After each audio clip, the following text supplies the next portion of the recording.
I know I speak for every man and woman of the huge throng who worked so long and so faithfully on this great, fantastic Fairyland project, which has had such a tremendous impact on the war against Japan. So much credit is due to so many that it would be difficult to properly apportion that credit. We have, however, a sense of great moral responsibility because this great power has been given to us, and we should be ever humble and grateful that it was given to us rather than to our enemies. And all of us who have had a part in its development and in carrying out its use should dedicate our strength, our wealth, our brains, and even our very lives to see that it is always used for good and never for evil.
We were briefed on, of course, a primary and a secondary target as usual.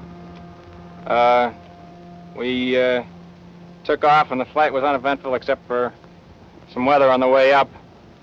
The primary target was located, and we made 3 runs on it, but were unable to get into it. Commander Ashworth and I held a little conference with the bombardier and the navigator, and we started for the secondary target, which was Nagasaki, at which time the flight engineer told us we had just 1,300 gallons of gasoline left. We picked our route into the secondary target and dropped it on Nagasaki.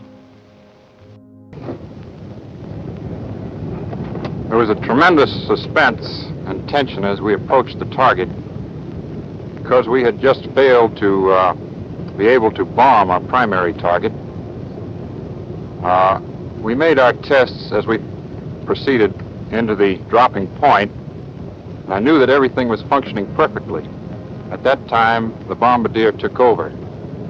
He did an excellent job, for as soon as the bomb was released, there was considerable relief, and I knew when I saw the flash of the explosion that the second atomic bomb had been successfully delivered to the enemy.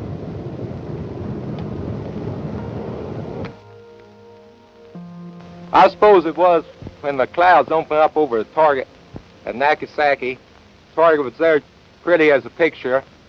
I made the run, let the bomb go. That was my greatest thrill. We were very relieved to have it go. Much more relieved when we saw the tremendous flash and knew that it had functioned. At that point, we hit the road for Okinawa, the first petrol station.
crew of the B-29 that will hurl the cataclysm. Atomic bomb commander on the scene, Brigadier General Farrell. In charge of tactical work, Commander Ashworth. In a project both scientific and military, the B-29 pilot is Major Sweeney. And the atomic missile will be aimed by Bombardier Captain Behan. These are some of the personalities. Now the takeoff, bound for Nagasaki. A terrifying moment. From a great altitude, we see the atomic explosion.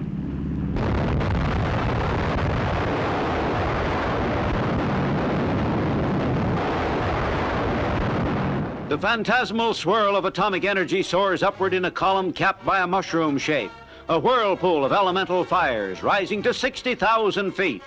The blast that turns square miles of the great Jap warport into flattened rubbish is filmed by Army Signal Corps cameras miles away.